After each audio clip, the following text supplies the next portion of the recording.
Más de 490 casos de pacientes pediátricos con COVID-19 fue el resultado de esta pandemia durante este 2020, una situación que llama a la reflexión y al análisis de este grupo etario aquí en la ciudad de Calama.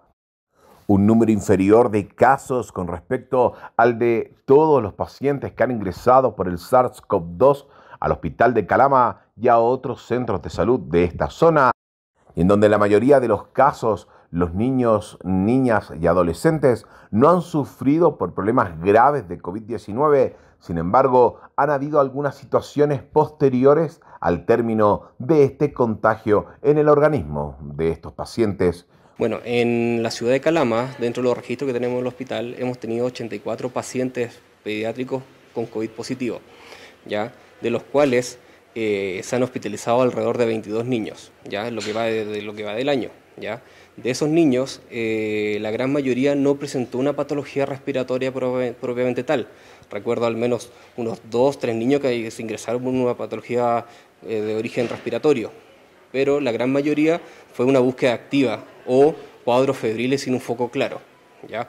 Le hago el ejemplo que hemos tenido al menos 3 niños con apendicitis, pero con COVID positivo. Su hospitalización no se basó en la COVID, sino solamente en su patología quirúrgica, ¿ya?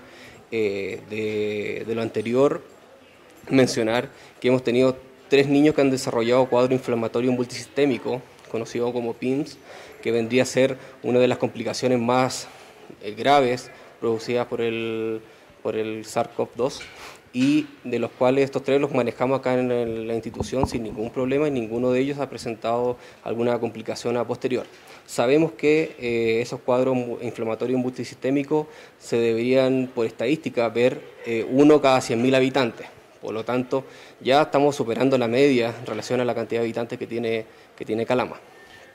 Sin embargo, una de las situaciones importantes a considerar es que siguen siendo focos infecciosos para otros grupos etarios y focalizados en torno al SARS-CoV-2, afectando poco en el organismo de ellos, pero sí en aquellos que han infectado.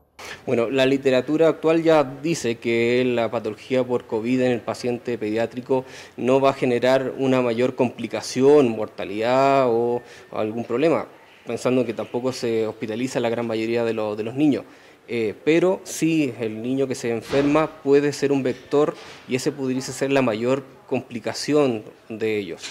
Porque este niño, si bien va a tener un resfrío o va a ser totalmente asintomático, él va a enfermar a alguien de la casa, al abuelo o a algún padre que tenga alguna enfermedad crónica.